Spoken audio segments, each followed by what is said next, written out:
In the spring of 1951, a foundry worker in Youngstown, Ohio, raised 4 sons in a house with 2 bedrooms.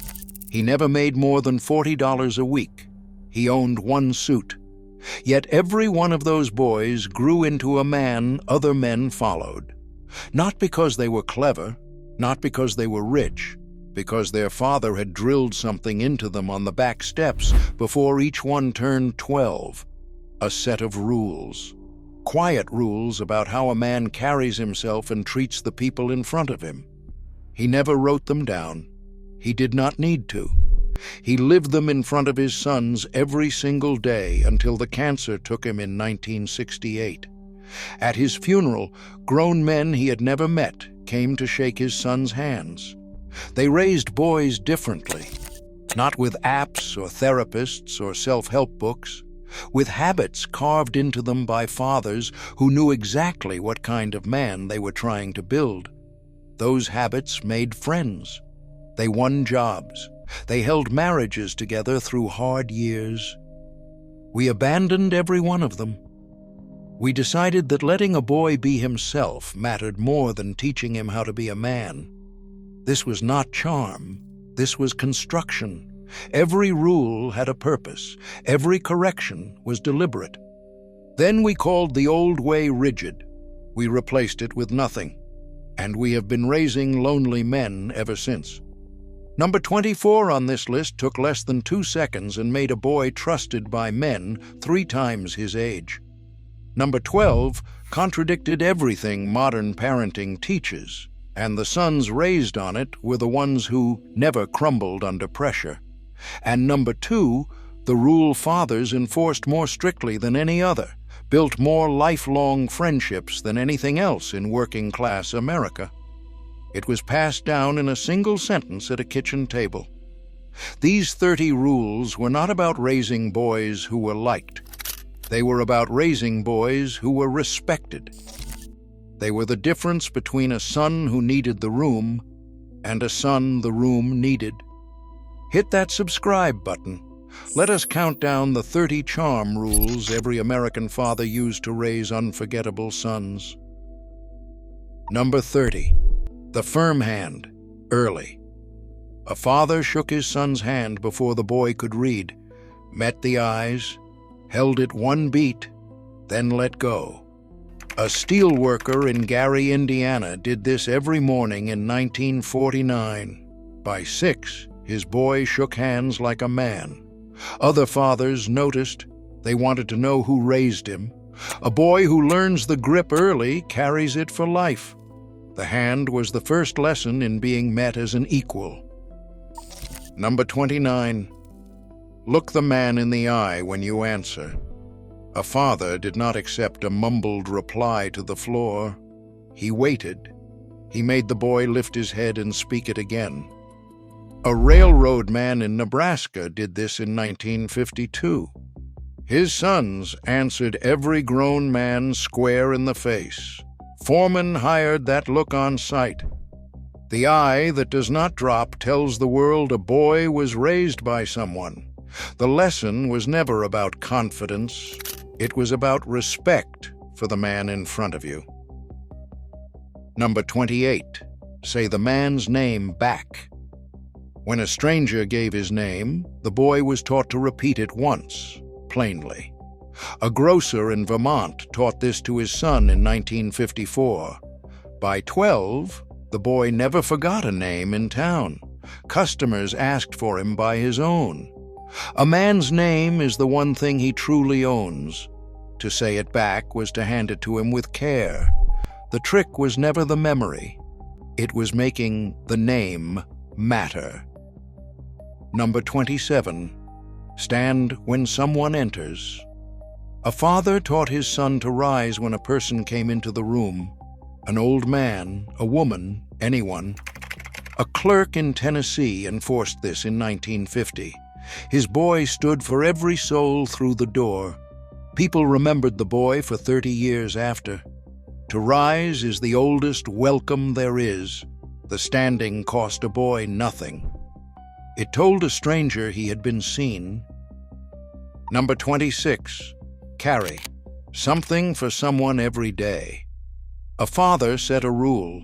Every day his son found one person to help carry a load. A farmer in Iowa held his boys to this in 1953. The whole township knew those boys before they were grown. To offer before being asked spares a man his pride. The grandfathers spared men the asking. The sons learned that strength was for lending. A boy who helps without being told becomes a man other men trust with anything. Number 25. Finish what you start in front of people. A father never let a son quit a task halfway where others could see. A carpenter in Maine drilled this in 1948. His sons finished the row, the chore, the job, every time. Men hired them for that alone. The world watches who walks away early. To finish is to tell a room what kind of man you are. The lesson lived in the hands long before the boy understood it. Number 24, the 2-second glance up. When his father spoke to a man, the boy watched. The man's eyes came up, a full turn of the head. Then the words. A barber in Pennsylvania showed his son this in 1952. The boy gave every customer that glance for 40 years. To be seen on arrival is the welcome men crave most. The look cost nothing and took 2 seconds. It told a man he was not invisible. Number 23. Speak last in a room of loud men. A father taught his son to hold his tongue until the noise settled, then speak once, low. A foreman in Michigan raised his boys this way in 1950. The quiet son was the one the crew finally turned to. The man who must talk over others has not yet earned the room. To wait was to be heard when it counted. The boys learned that silence, held right, is louder than any shout. Number 22. Thank the person no one thanks. A father pointed his son toward the cook, the janitor, the man who cleared the plates. A diner owner in Missouri did this in 1955. His sons thanked the dishwasher by name. That dishwasher would have died for those boys. The room always watches who you skip. To thank the overlooked tells the room everything about a boy. The fathers aimed their sons at the forgotten first. Number 21. Admit the wrong out loud. When a son was wrong, the father made him say it plainly to the person's face. A clerk in North Carolina held this line in 1952. His boys said I was wrong without flinching. Men trusted everything else they said.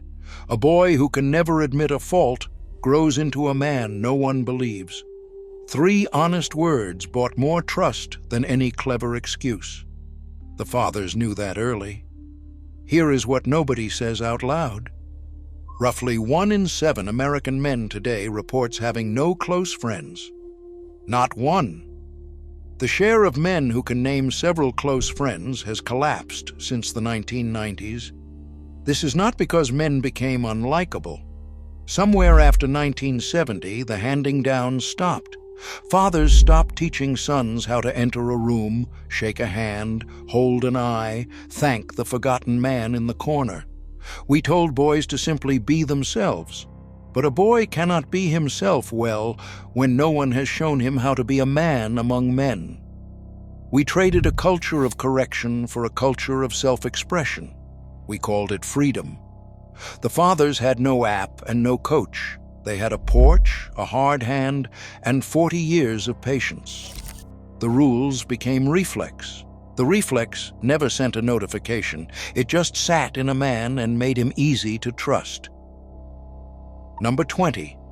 Greet the whole family, not just the father. A son was taught to greet the wife, the children, the old aunt in the back. A preacher in Arkansas raised his boys on this in 1953. They greeted the grandmother no one remembered. Whole families opened to those boys. Greet the least important person first. It tells the room what a man is made of. The fathers sent their sons to the corners everyone else ignored. Number 19. The honest word, quietly given. A father taught his son not to flatter. Notice one true thing. Say it plain. That is good work. A church usher in Georgia did this in 1957. His boy praised rarely and meant it always. Flattery is noise. A true word, said low, lands where flattery never reaches. The fathers taught their sons that a compliment is a gift only when it is real. Number 18. Let the small argument go. When the matter did not truly matter, a father taught his son to yield. A machinist in Wisconsin did this in 1953. His boy let other men be right about small things. He kept friends for life because of it. A man who must win every exchange wins nothing worth keeping. To give up the small point is to hold the large friendship. The fathers taught their sons which fights were beneath them. Number 17. Remember the small thing. A father taught his son to hold on to the dog's name, the bad knee, the boy shipped overseas. Bring it up next time, unasked. A hardware man in Indiana did this in 1953. His sons remembered what others forgot. Strangers became friends for 30 years. The big things everyone recalls. The small things prove a boy was listening. To remember a man's small thing told him he was not small. Number 16. Walk the guest to the door. A father did not let his son call goodbye from a chair. He rose. He walked the man out. He stood on the step until the road took him. A widow's brother in Ohio raised his nephews this way in 1955. Every visitor came back. A goodbye called from a chair is half meant. The walk said the leaving cost you something. The sons learned that the visit ends when the man is gone, not before. Number 15. Ask the old man his story. A father sent his son to the oldest man in the room and told him to listen for an hour. A veteran in Pennsylvania did this in 1948. His boy asked an old railroad worker about the early days. He gave the old man his best afternoon in years. The old carry whole worlds. No one asks them to open. To ask is to tell a man his life still matters.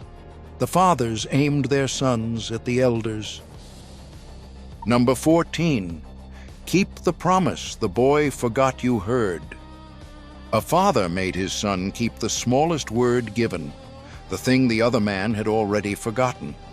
A banker in Oregon held his sons to this in 1952. His boys returned the borrowed dollar, the loaned tool, every time. Men learned a son's word was iron. To keep a forgotten promise is to be trusted with the large ones. The fathers built their sons one kept word at a time. Number 13. Speak well of the man who is not there. A father never let his son run down the absent. Praise them or say nothing.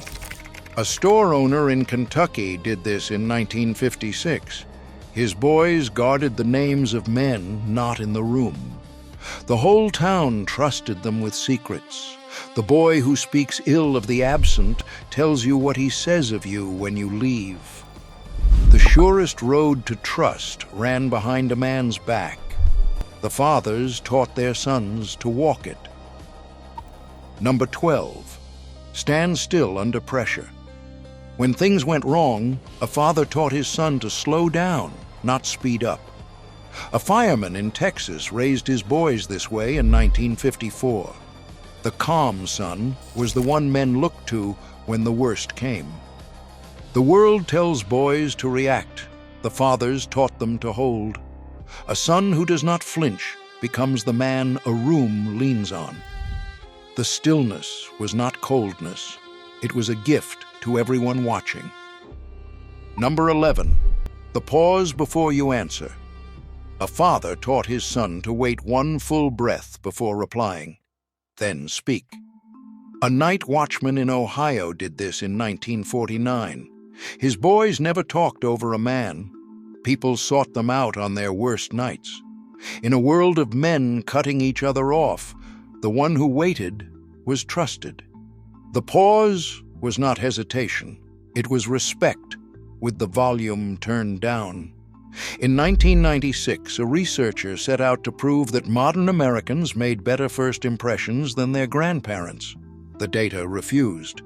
Strangers form a judgment of trust in a fraction of a second, and that judgment can hold for months. What tips it again and again is the old furniture, the steady eye, the full handshake, the name spoken back. Later, studies found something stranger. Genuine eye contact releases the same chemistry that bonds a mother to her child. Dale Carnegie said it plainly long ago.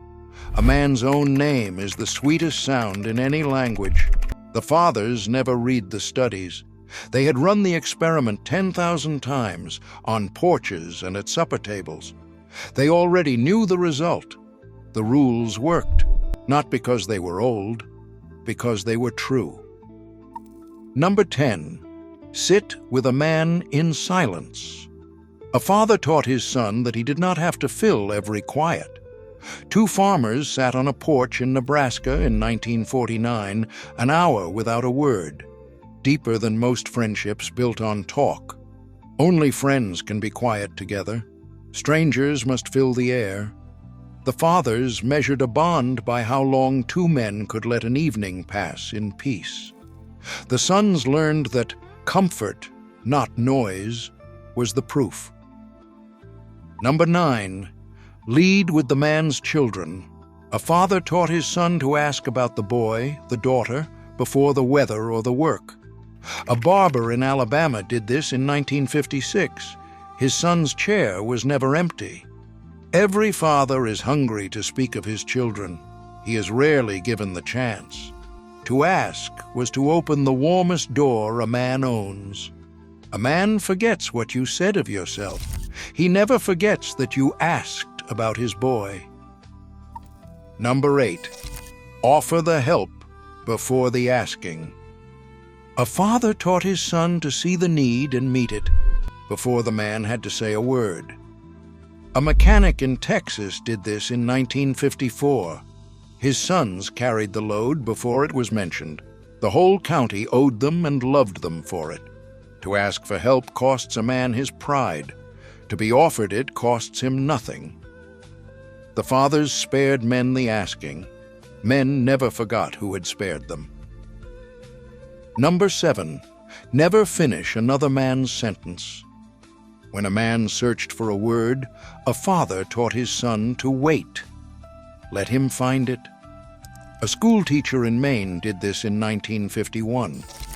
Her son's patience drew out the shyest men in town. To finish a man's sentence tells him you have somewhere better to be. To wait tells him his thought is worth it, the cheapest gift and the rarest. The fathers taught their sons to give it freely. Number 6. Find the quiet one. In every room there is a man saying nothing. A father taught his son to find him. Draw him in with one easy question.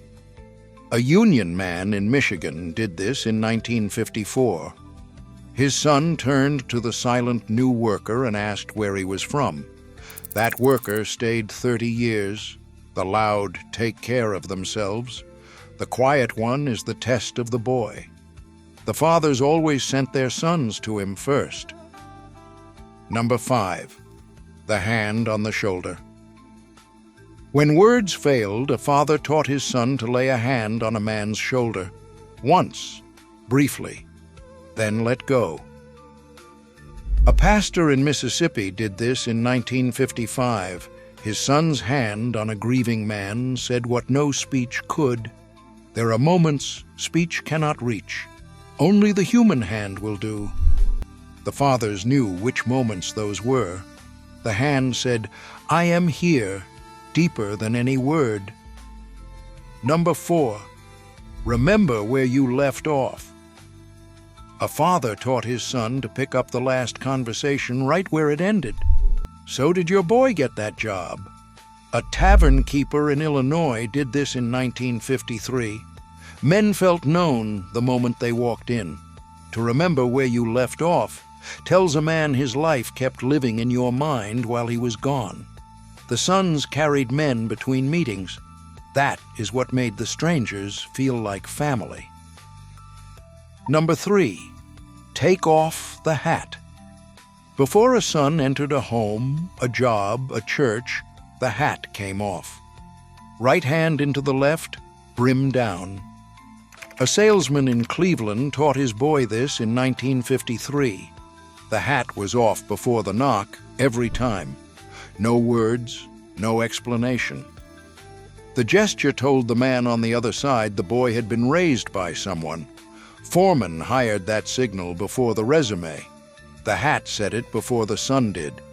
That was the whole point. Number 2, make the least important person feel like the most.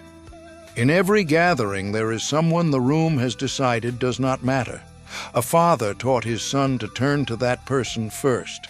A coal miner in Pennsylvania raised his boys on this in 1950. His sons sat with the forgotten widow, the slow cousin, the new man no one knew.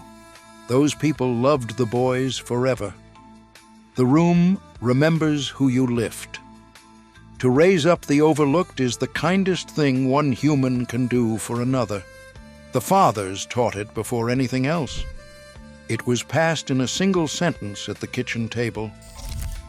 Treat the lowest man in the room like the highest, and you will never want for friends. Number 1, listen until the man is finished. That is all. No method, no clever follow-up rehearsed while he speaks. Just the plain, unfashionable discipline. Let a man talk all the way to the end of his thought. Every conversation, every person, for years, for decades, until the distance between your son and other people closes completely, until strangers feel like family inside 2 minutes. For a father in any town in any year, this was the rule beneath all the others: the handshake, the pause, the hat, the walk to the door. Every one of them was only this rule wearing different clothes. Listen, all the way to the end. Most men have never once been heard that far. The boy who learns it becomes the man others cannot forget, and he never quite knows why. None of these rules required a charm school. None required a confidence coach or a therapist or a subscription to anything. They required a father willing to correct a boy 10,000 times until the rule became reflex. The generation that came up through the Depression and the war understood something modern America has spent 50 years trying to unlearn: that raising a son is not the same as letting him grow, that being liked is not the same as being trusted, that a boy turned loose to be himself with no man to show him how is not free. He is lost. These were not the habits of phonies. They were the habits of decent men raising decent men. The moment we stopped handing them down, we stopped building the kind of son who walks into a room and makes it better just by entering. The porch is still there. The back steps are still there. The only thing missing is the father who used to sit there and say, "Son, let me show you how a man does this."